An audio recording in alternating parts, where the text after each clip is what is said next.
Lightning चाहे तूफानी बारिश में दिखानी हो, किसी मैजिक ट्रिक के तौर पर आनी हो या किसी भी दूसरे VFX में लानी हो, एक वीडियो एडिटर को इसकी ज़रूरत कहीं ना कहीं पड़ ही जाती है। लेकिन आपने सबसे पहले घबराना नहीं है, क्योंकि Adobe Premiere Pro की इस एवरी इफेक्ट एक्सप्लेन सीरीज के आज के इस एपिसोड नंबर 32 में हम आपको सिखाने वाले हैं लाइटनिंग इफेक्ट और इस इफेक्ट के 25 अलग अलग कंट्रोल्स। Let's dive in.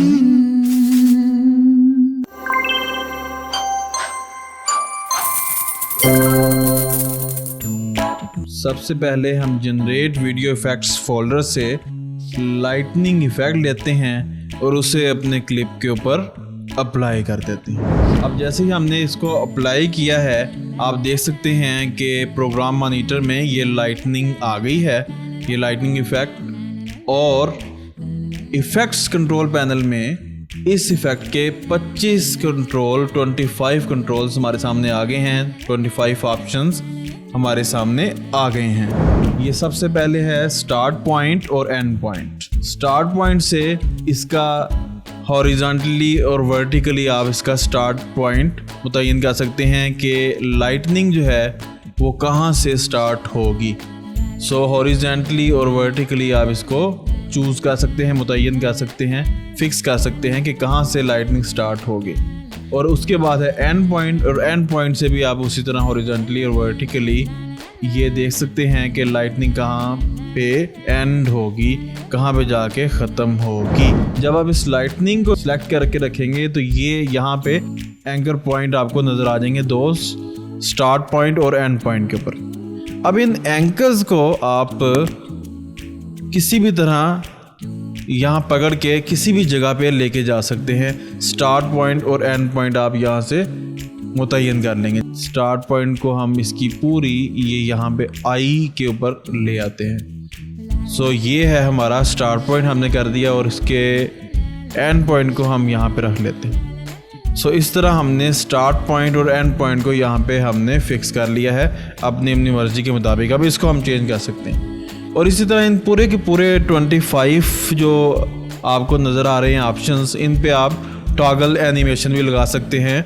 और बाकी ये जो मास्किंग है ये तो आपको पहले बहुत तफसील से बताया कि हर इफ़ेक्ट के साथ ये आप इस्तेमाल कर सकते हैं। लेकिन हम टॉगल एनिमेशन थोड़ी सी यहाँ पे लगाना सिखाते हैं आपको कि किस किस तरह काम हो सकते हैं। अब स्टार्ट पॉइंट हमने यहाँ पे कर दिया और एंड पॉइंट यहाँ पे।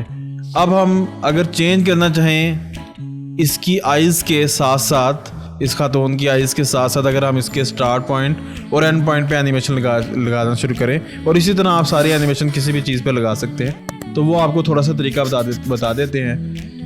और कोई ख़ास इफ़ेक्ट बनाना मकसद नहीं है, सिर्फ आपको सिखाना है कि आप किस तरह एनिमेशन यहाँ पे लगा सकते हैं, और बाकियों में भी फिर इसी तरीके से आप अपनी मर्ज़ी से लगा के इसको कर सकते हैं। तो जैसे ही हम टॉगल एनिमेशन के ऊपर क्लिक करते हैं, ये खुद ब खुद यहाँ पे की फ्रेम लग जाते हैं। स्टार्ट पॉइंट और एंड पॉइंट दोनों के लिहाज से हम की फ्रेम लगाएंगे। अब जब हम अपने कीबोर्ड से एक एक फ्रेम कीबोर्ड के एरो की से हम आगे जाते हैं, तो ये आप देख सकते हैं कि ये आइज़ जो है इसके साथ साथ इसको ये हरकत जब नहीं कर रहा होगा तो आप इसको एंकर पॉइंट से पकड़ के आइज़ के साथ कर देंगे। आइज़ के साथ ये है इसका स्टार्ट पॉइंट, एंकर से पकड़ना है। और ये जो कर्व्स हैं इनको नहीं छेड़ना, कर्व्स जहाँ पे जाते हैं इनको जाने दीजिएगा। और फिर आप साथ ही अगर चाहें इसकी डायरेक्शन जो एंड पॉइंट की, इसकी भी आप चेंज कर सकते हैं।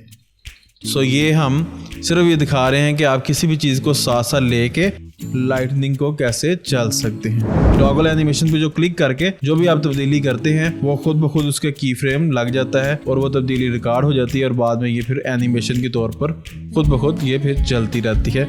जब जैसे जैसे इसको चेंज करते जा रहे हैं, खुद ब खुद यहाँ पे एनिमेशन हमारी लगती जा रही है।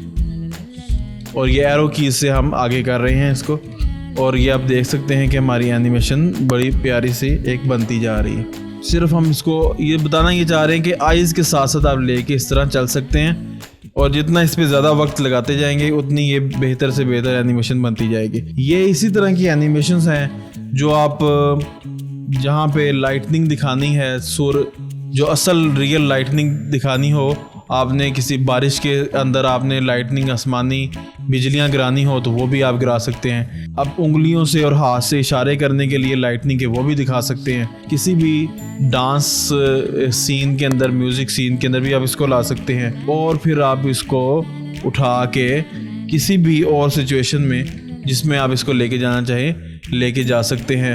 एक्सरसाइज के टिकटॉक पे बहुत ज़्यादा क्लिप्स आते हैं और भी यूट्यूब पे भी कि जिसमें एक्सरसाइज हो रही है, उसके अंदर भी इसी तरह की जिस्म के अंदर से गोया लाइटनिंग निकल रही है, या मोटिवेशनल वीडियोस में भी इस तरह की वो दिखा देते हैं लाइटनिंग।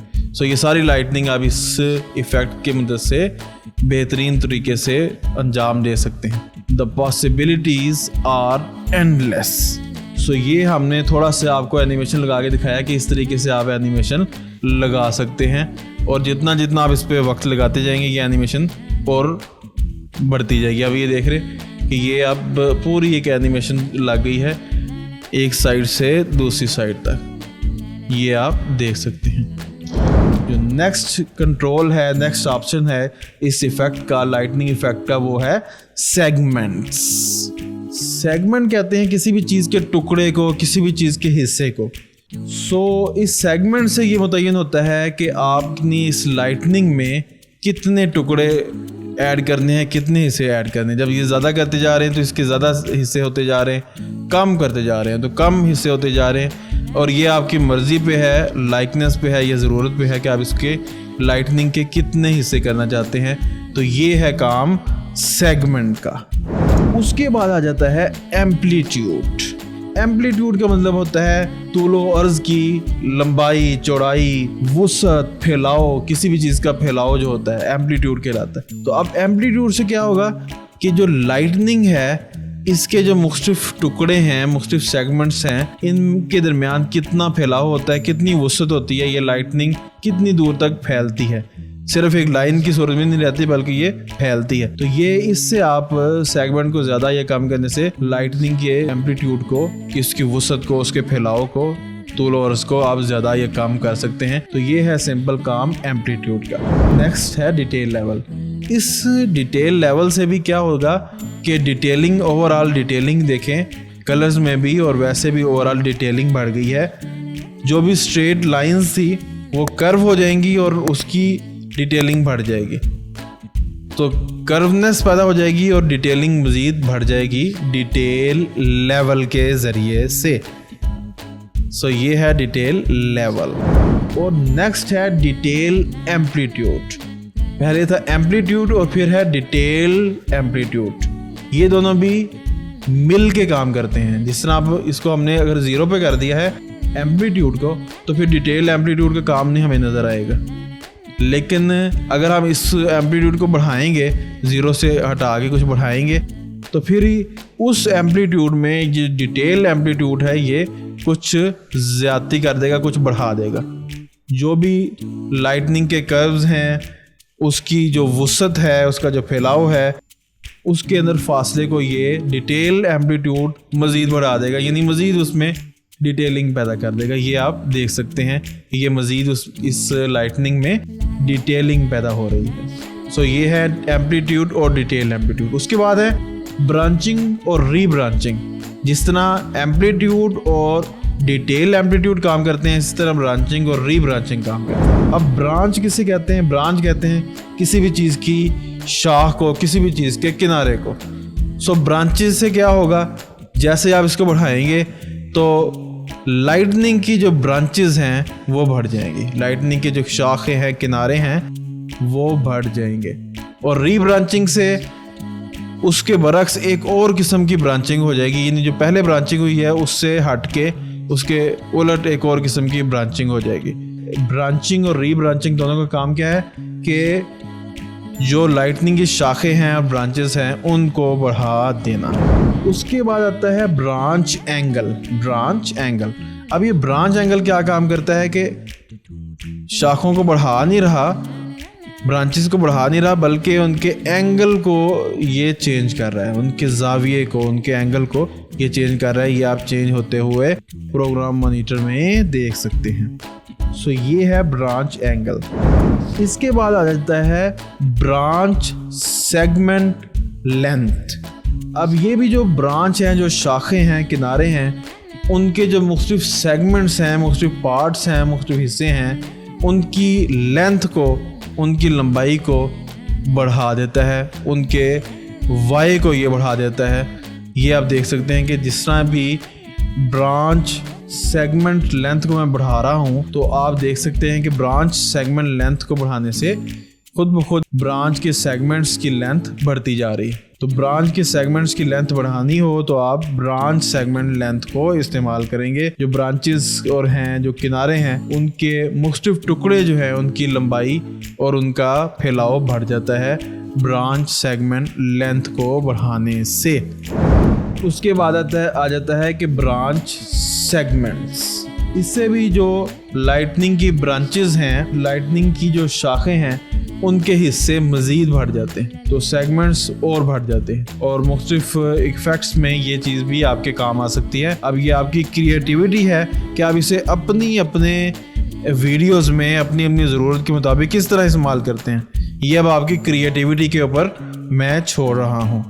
और आप कमेंट सेक्शन में भी बता सकते हैं कि इन सब ऑप्शन से आप मजीद क्या क्या काम ले सकते हैं, और जो आपने काम लिया हो वो फेसबुक पेज पे भी आप मुझे दिखा सकते हैं और कमेंट्स में भी दिखा सकते हैं और सेंड भी कर सकते हैं। और उसके बाद आ जाता है ब्रांच विड्थ। अब ब्रांच विड्थ से क्या होता है कि जो लाइटनिंग की शाखें हैं, उनके किनारे हैं, उनकी विड्थ जो है वो बढ़ जाती है, उनकी मोटाई बढ़ जाती है, चौड़ाई बढ़ जाती है। ये आप देखें कि कितना मोटा हो जा रहा है ये ब्रांच विड्थ को बढ़ाने से। सारे बारीक थे चीज़ें, अब जैसे ही बढ़ाया तो ये देखें जी फुल मोटाई इनकी बढ़ गई है। सो ये है ब्रांच विड्थ। उसके बाद आ जाता है स्पीड तो सिंपल है कि आप इसकी रफ्तार को तेज़ कर सकते हैं। यहाँ पे इस पे एनिमेशन भी लगा सकते हैं कि पहले ये 10 पे स्पीड है और फिर आप इसको बढ़ाते 20 पे कर दें।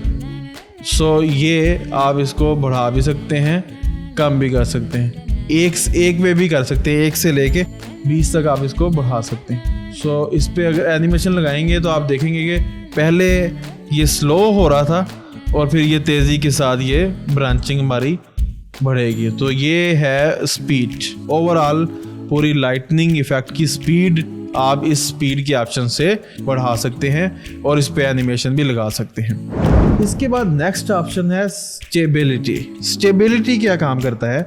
स्टेबिलिटी कहते हैं किसी भी चीज़ के अंदर इस्तेहकाम को, मजबूती को, इस्तिकामत को साबित करने। सो ये ओवरऑल लाइटनिंग में आपको मजबूती देता है, साबित कदमी देता है और यानी उसको मजबूत कर देता है इन ब्रांचेस को, पूरी लाइटनिंग को। सो ये है स्टेबिलिटी। ये भी आप देख सकते हैं कि स्टेबिलिटी को बढ़ाने से क्या फ़र्क पड़ रहा है। ये ज़्यादा से ज़्यादा लाइटनिंग स्टेबल हो जा रही है स्टेबिलिटी को बढ़ाने से, क्योंकि बाज़ दफ़ा होता है कि लाइटनिंग सही तरह नज़र नहीं आ रही होती या कोई प्रॉब्लम हो रही होती है। तो स्टेबिलिटी को जब आप बढ़ाएंगे तो लाइट ज़्यादा स्टेबल हो जाएगी, ज़्यादा विजिबल हो जाएगी। उसके बाद है फिक्स्ड एंड पॉइंट। इस पे आपने चेक लगाना है या अनचेक लगाना है। इस पे अगर आप चेक लगा के रखेंगे तो एंड पॉइंट लाइटनिंग का फिक्स हो जाएगा, वरना इसका एंड पॉइंट फिक्स नहीं होगा, ये हिलता रहेगा। सो फिक्स एंड पॉइंट अगर आपने करना हो तो आप इस पे चेक लगा के रखेंगे, लाइटनिंग का एंड पॉइंट एक जगह पे फिक्स हो जाएगा। उसके बाद आती है विड्थ। ये ओवरऑल फिर हर चीज़ की विड्थ लाइटनिंग की ये बढ़ा देता है। ये देखें पूरी लाइटनिंग की विड्थ को इसने, उसकी मोटाई को इसने बढ़ा दिया है। ये है जी विड्थ। उसके बाद है विड्थ वेरिएशन। विड्थ वेरिएशन क्या होता है कि उसी विड्थ में ये थोड़ी सी वेरिएशन ले आता है, तब्दीली ले आता है, तनव्वो ले आता है। ये आप देख रहे हैं कि ये कुछ उसमें तब्दीली आ रही है, कहीं से ज़्यादा मोटा हो रहा है, कहीं से कम मोटा हो रहा है, यानी ये इसमें ये तब्दीली ले आती है। सो ये वेरिएशन पैदा कर देता है, इसके अंदर एक हुस्न पैदा कर देता है। तो ये है विड्थ वेरिएशन। उसके बाद आ जाता है कोर विड्थ। लाइटनिंग के जो दरमियान में कोर हिस्सा है, मेन हिस्सा है, उसकी विड्थ को ये बढ़ा देता है, उसकी मोटाई को बढ़ा देता है। जो मेन लाइटनिंग है, जिस तरह ये दो इसके कलर्स नज़र आ रहे हैं, इसमें ये जो वाइट मेन है इसकी विड्थ को कोर विड्थ बढ़ा देगा, यानी मेन लाइटनिंग के मेन हिस्से की विड्थ को, उसकी मोटाई को ये बढ़ा देता है। उसके बाद ये आ जाते हैं यहाँ पे आउटसाइड और inside colour.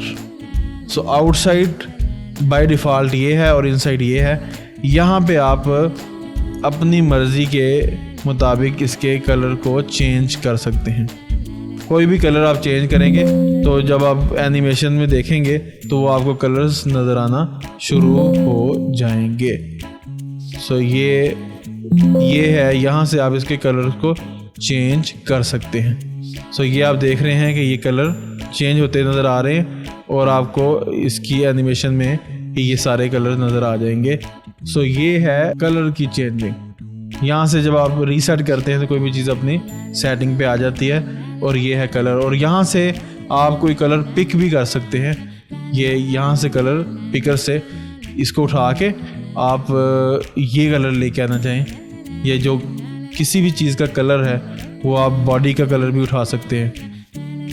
The possibilities are endless and it's your creativity that limits the possibilities for you। अब उसके बाद आ जाता है ऑप्शन पुल फोर्स। इसको ज़्यादा करने से आप लाइटनिंग के टिल्ट को किसी एक तरफ कर सकते हैं और ये मुतय्यन कर सकते हैं कि लाइटनिंग का जो पूरी फोर्स के साथ टिल्ट है, जो उसका झुकाव है, वो ऊपर की तरफ है या नीचे की तरफ है, किस तरफ है। सो ये है पुल फोर्स। इससे आप शो कर सकते हैं कि पूरी फोर्स के साथ जो लाइटनिंग का टिल्ट है वो ऊपर की तरफ है या नीचे की तरफ है। सो ये आप देख सकते हैं पुल फोर्स लाइटनिंग के टिल्ट को डिफाइन कर रहा है कि किस तरफ ये फोर्स के साथ ये इसका झुकाव है ज़्यादा। उसके बाद जो है पुल डायरेक्शन, इससे आप ये कह सकते हैं कि जो लाइटनिंग का पुल है, जो उसकी पूरी फोर्स के साथ जो पुल हो रहा है, जो टिल्ट है उसकी डायरेक्शन क्या है, उसका ज़ाविया क्या है। तो उसकी ये देख रहे हैं कि ये पूरा आ रहा है इसमें ज़ाविये का, तो आप उसकी एंगल जो है उसको आप यहाँ पे अपनी मर्ज़ी के मुताबिक फ़िक्स कर सकते हैं। सो ये है पुल डायरेक्शन। और उसके बाद आ जाता है रैंडम सीड। रैंडम कहते हैं, रैंडम वर्ड का मतलब है कि बेतरतीब, बगैर तरतीब के इत्तफाकी तौर पे कोई काम हो तो वो रैंडम काम होता है। बेअसूल, बेमकसद जो काम होता है उसको रैंडम कहते हैं। सो जो भी आपने लाइटनिंग में तब्दीली की, अगर आप उससे थोड़ी सी हट के एक रैंडम उसमें कोई चेंजिंग करना चाहते हैं और एक रैंडमनेस पैदा करना चाहते हैं, बगैर किसी तरतीब के, बगैर किसी उसूल के, अलग ही किस्म की तब्दीली लेके आना चाहते हैं, तो आप इससे रैंडम सीड को बढ़ा देंगे। जितना कम करेंगे उतना ही कम तब्दीली होगी, जितना ज़्यादा करेंगे उतनी रैंडम किस्म की, यानी बेतरतीब किस्म की एक तब्दीली लाइटनिंग में आ जाएगी। और उसके बाद फिर है ब्लेंडिंग मोड्स। ब्लेंडिंग मोड्स को भी आप अपनी मर्ज़ी के मुताबिक कर सकते हैं और ये ब्लेंडिंग मोड, हर ब्लेंडिंग मोड अलग रिज़ल्ट देगा। और यहाँ पे अगर आप, यहाँ पे कम ब्लेंडिंग मोड्स हैं, सिर्फ नॉर्मल के अलावा 2 हैं, लेकिन यहाँ पे ऊपर जो इफ़ेक्ट्स कंट्रोल में आपको पता है कि सारे ब्लेंडिंग मोड्स मौजूद होते हैं और ओपेसिटी के अंदर। तो ये यहाँ पे आप ब्लेंडिंग मोड्स को चेंज करके यहाँ से इस लाइटनिंग में तब्दीली पैदा कर सकते हैं अपनी ज़रूरत के मुताबिक, और उसके मुताबिक आप ब्लेंड करके, मिक्स करके चीज़ों को काम ले सकते हैं और बहुत अच्छे इफ़ेक्ट्स, बेहतरीन इफ़ेक्ट्स आप क्रिएट कर सकते हैं। उसके बाद जो सिमुलेशन है, ये जो सिमुलेशन पे चेक लगाएंगे ना लगाएं, आपको देखें कोई फ़र्क होता हुआ नज़र नहीं आ रहा। सो प्रीमियर प्रो में जो सिमुलेशन का ऑप्शन है इस इफ़ेक्ट में, ये कोई काम नहीं करता, इसका कोई भी ख़ास काम आपको होता हुआ नज़र नहीं आता। सो इसलिए इस ऑप्शन को छेड़ने की ज़रूरत ही नहीं है। तो ये है सिमुलेशन। सो ये हैं सारे इसके ऑप्शंस जो आपको बता दिए हैं और इसके मुताबिक आप इससे बहुत से काम ले सकते हैं और अपनी क्रिएटिविटी को इस्तेमाल में लाके आप इसको किसी भी तरह इस्तेमाल कर सकते हैं। The possibilities are endless. हमारी नेक्स्ट वीडियो में हम जनरेट फोल्डर का आखिरी इफेक्ट सीखेंगे और वो इफेक्ट है रैंप इफेक्ट। सो मिलते हैं रैंप इफेक्ट वाली हमारी नेक्स्ट क्लास में।